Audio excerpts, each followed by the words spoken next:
A child asked his father, how were people born? So his father said, Adam and Eve made babies, then their babies became adults and made babies, and so on. The child then went to his mother, asked her the same question, and she told him, we were monkeys, then we evolved to become like we are now. The child ran back to his father and said, you lied to me. His father replied, no, your mom was talking about her side of the family.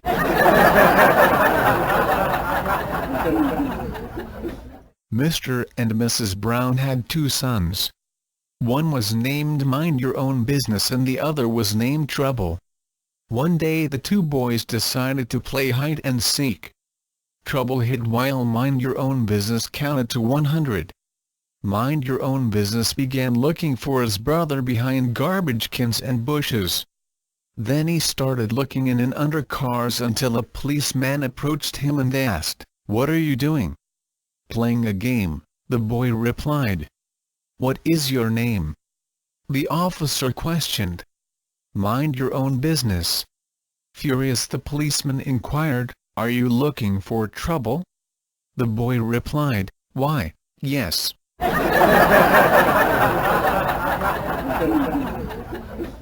A boy asks his father, Dad, are bugs good to eat?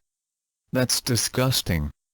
Don't talk about things like that over dinner, the dad replies. After dinner the father asks, now, son, what did you want to ask me? Oh, nothing, the boy says. There was a bug in your soup, but now it's gone.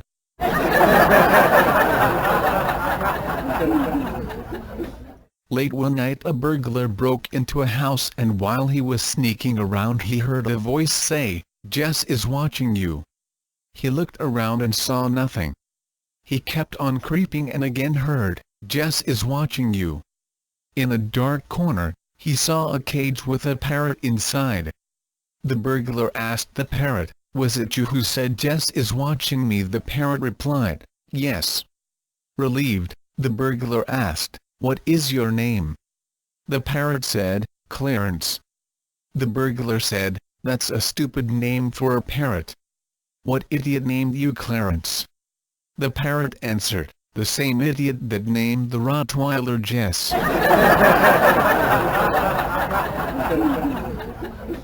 During lunch at work, I ate 3 plates of beans, which I know I shouldn't.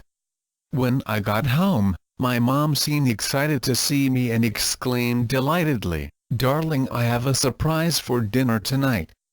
She then blindfolded me and led me to my chair at the dinner table. I took a seat, and just as he was about to remove my blindfold, the telephone rang. She made me promise not to touch the blindfold until she returned and went to answer the call. The beans I had consumed were still affecting me and the pressure was becoming unbearable, so while my mom was out of the room I seized the opportunity, shifted my weight to one leg and let one go. It was not only loud, but it smelled like a fertilizer truck running over a skunk in front of a garbage dump. I took my napkin from my lap and fanned the air around me vigorously. Then, shifting to the other leg, I ripped off 3 more. The stink was worse than cooked cabbage. Keeping my ears carefully tuned to the conversation in the other room, I went on releasing atomic bombs like this for another few minutes. The pleasure was indescribable. Eventually the telephone farewell signaled the end of my freedom, so I quickly fanned the air a few more times with my napkin, placed it on my lap and folded my hands back on it, feeling very relieved and pleased with myself. My face must have been the picture of innocence when my mom returned, apologizing for taking so long. She asked me if I had peeked through the blindfold, and I assured her I had not. At this point, she removed the blindfold, and 12 dinner guests seated around the table, with their hands to their noses, chorused, "Happy birthday."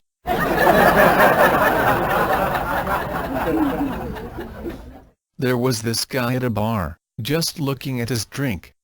He stays like that for a half hour. Then a big trouble-making truck driver steps next to him, takes the drink from the guy, and just drinks it all down. The poor man starts crying.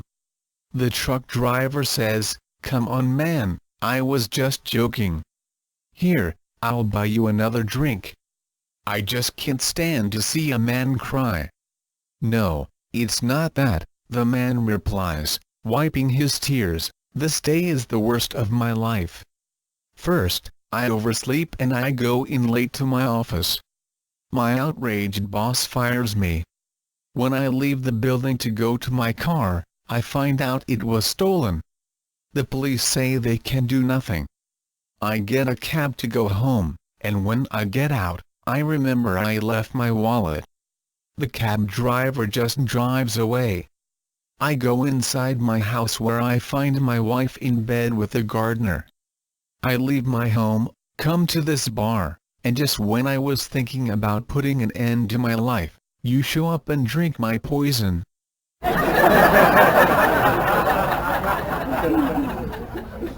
Two guys are walking through a game park and they come across a lion that has not eaten for days. The lion starts chasing the two men. They run as fast as they can and the one guy starts getting tired and decides to say a prayer, "Please turn this lion into a Christian, Lord." He looks to see if the lion is still chasing and he sees the lion on its knees. Happy to see his prayer answered, he turns around and heads towards the lion. As he comes closer to the lion, he hears it saying a prayer, "Thank you Lord for the food I am about to receive."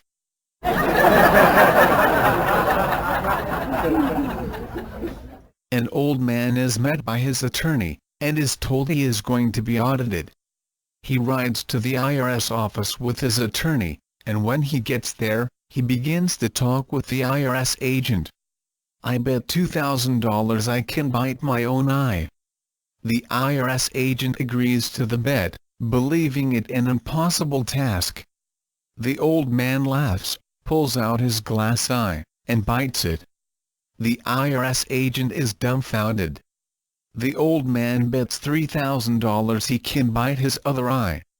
The IRS agent knows there's no way possible to do this, so he once more agrees. The old man cackles, pulls out his dentures, and bites his eye.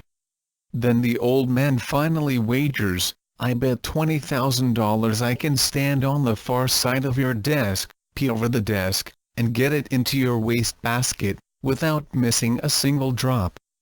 The agent knows he won't be able to, so once more he agrees. The old man indeed misses, peeing all over the desk, and on the paperwork. The IRS agent jumps for joy, but then notices the attorney over in the corner moaning. "Are you all right?" asks the agent. "No. On the way over here, he bet me $400,000 he could pee on your desk and you'd be happy about it."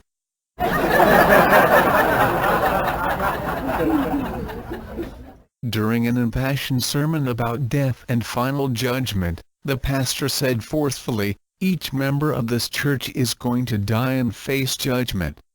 Glancing down at the front pew, he noticed a man with a big smile on his face. The minister repeated his point louder. "Each member of this church is going to die and face judgment." The man nodded and smiled even more. This really got the preacher wound up. He pounded the pulpit emphatically when he came to the ultimatum, "Each member of this church is going to die and face judgment." Though everyone else in the congregation was looking somber, the man in front continued to smile. Finally the preacher stepped off the platform, stood in front of the man and shouted, "I said each member of this church is going to die." The man grinned from ear to ear. After the service was over, the preacher made a beeline for the man. "I don't get it," the preacher said in frustration. "Whenever I said, 'Each member of this church is going to die,' your smile got bigger. Why?" "I'm not a member of this church," the man replied.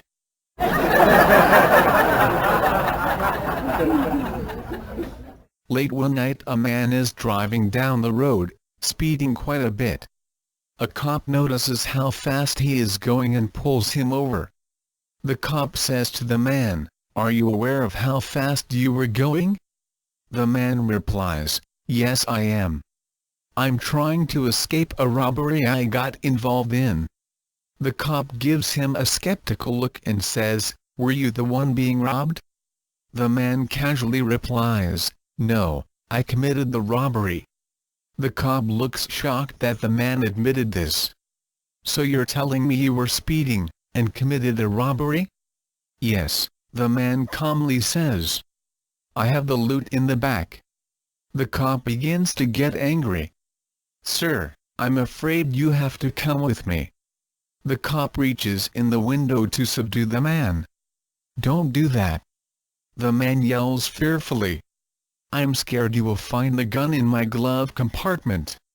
The cop pulls his hand out. "Wait here," he says. The cop calls for backup. Soon cops, cars, and helicopters are flooding the area. The man is cuffed quickly and taken towards a car. However, before he gets in, a cop walks up to him and says, while gesturing to the cop that pulled him over, "Sir, this officer informed us that you had committed a robbery, had stolen loot in the trunk of your car, and had a loaded gun in your glove compartment. However, we found none of these things in your car." The man replies, "Yeah, and I bet that liar said I was speeding too."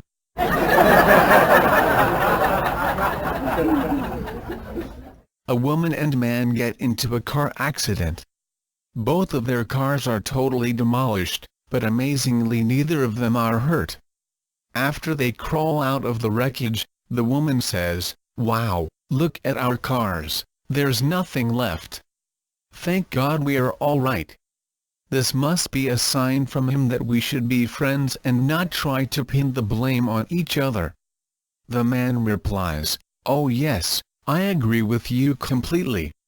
The woman points to a bottle on the ground and says, "And here's another miracle. Somehow this bottle of scotch from my backseat didn't break. Surely God wants us to drink this scotch and celebrate our good fortune." Then she hands the bottle to the man. The man nods his head in agreement, opens it, and drinks about a third of the bottle to calm his nerves. He then hands it back to the woman. The woman takes the bottle, immediately puts the cap back on, and hands it back to the man. The man asks, "Aren't you having any?" The woman replies, "No. I think I'll just wait for the police, I'll let them decide whose fault it is."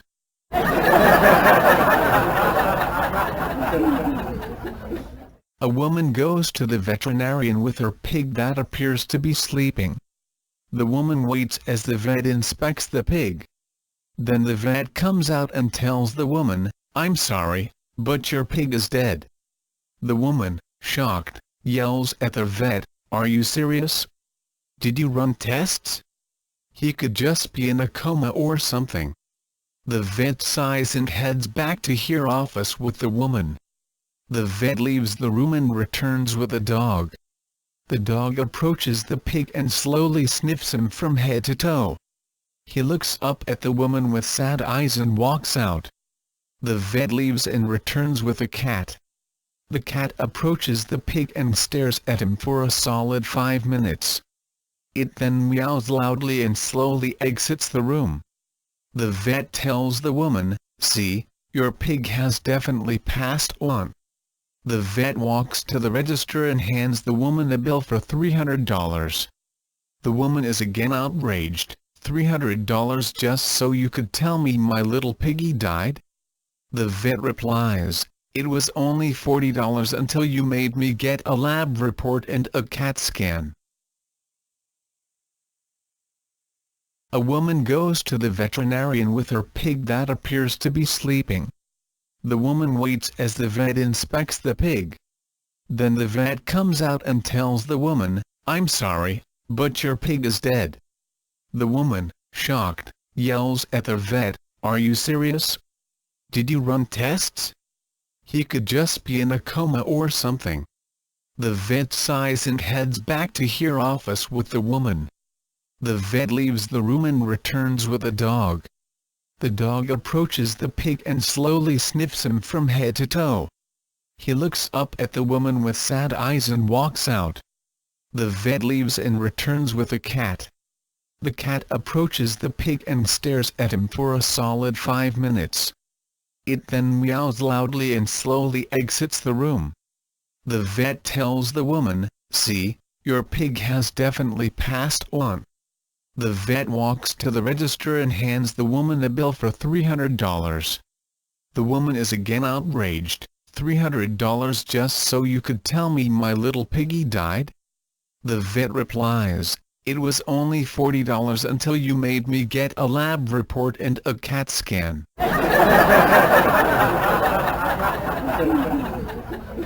An old man on his deathbed has spent his entire life pinching pennies and clinging to all of his money.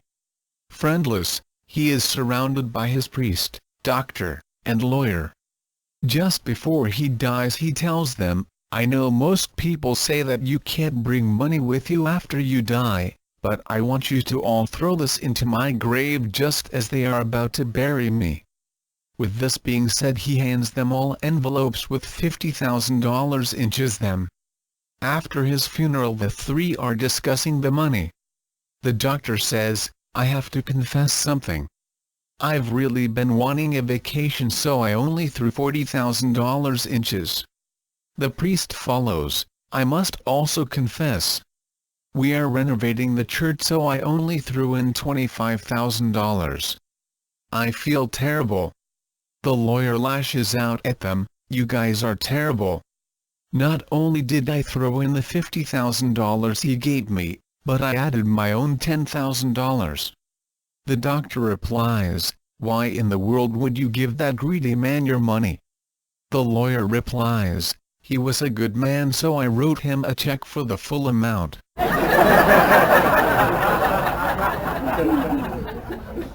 A cowboy strolls into town on his horse Fireball and goes straight to the saloon. He drinks straight whiskey for a few hours, never moving except to take another drink. When he's done he gets up and walks out of the saloon. He immediately runs back in and yells, "All right. Who took Fireball?" But nobody makes a noise. He continues, "Okay, I'm gonna give y'all to the count of 3, then we're gonna have a repeat of what happened back in 1971. 1. He pauses and nobody moves a muscle. 2.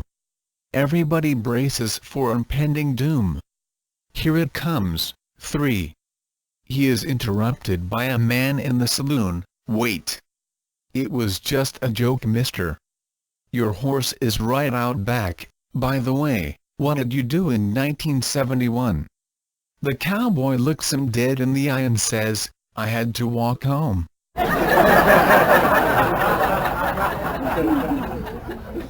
Somehow a dog gets lost in an African jungle.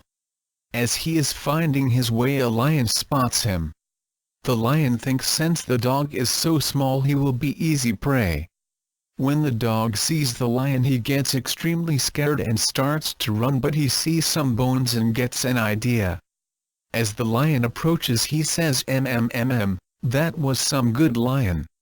The lion immediately realizes this dog is a lot tougher than he thought and runs off. But there was a monkey in a tree watching the whole time.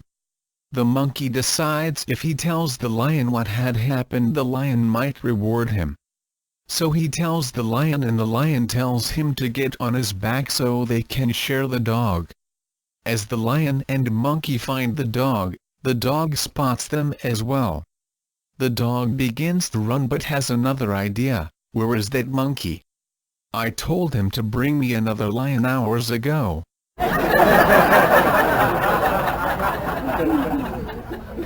A cowboy strolls into town on his horse Fireball and goes straight to the saloon. He drinks straight whiskey for a few hours, never moving except to take another drink. When he's done he gets up and walks out of the saloon. He immediately runs back in and yells, "All right. Who took Fireball?" but nobody makes a noise. He continues, "Okay, I'm gonna give y'all to the count of 3, then we're gonna have a repeat of what happened back in 1971. 1. He pauses and nobody moves a muscle. 2. Everybody braces for impending doom. Here it comes. 3. He is interrupted by a man in the saloon. Wait. It was just a joke, mister. Your horse is right out back. By the way, what did you do in 1971? The cowboy looks him dead in the eye and says, "I had to walk home."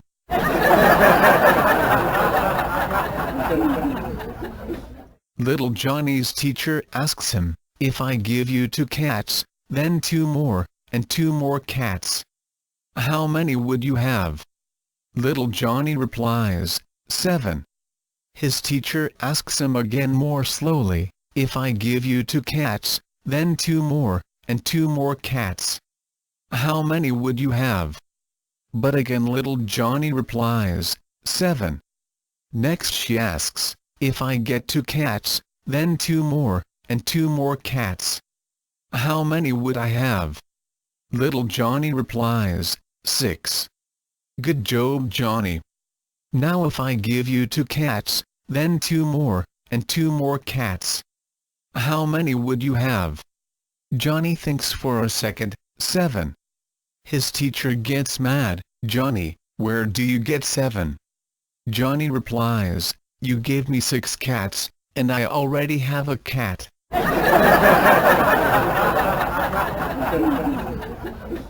2 men, Tom and Joe, have loved baseball more than anything their entire lives.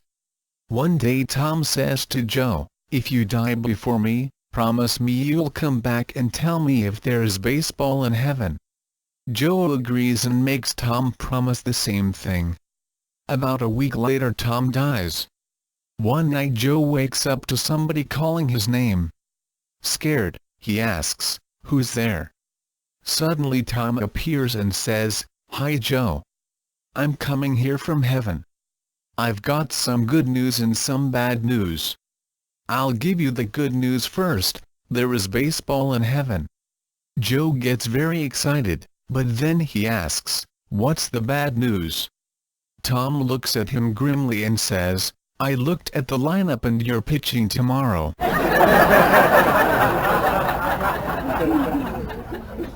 A man walks up to a bartender and tells him, "I bet you $5,000 I can pee into a cup all the way across your bar." The bartender, knowing this isn't possible, agrees. They set it up and the man starts peeing all over the place, missing the cup completely. The bartender begins to cheer because he knows he just won $5,000. The man walks over to his friends and comes back to the bartender. He pays the bartender his money with a grin on his face. The bartender asks him, "Why are you so happy? You just lost $5,000. The man replies, "I know, but I bet my friends $10,000 that you would cheer while I pee all over the bar."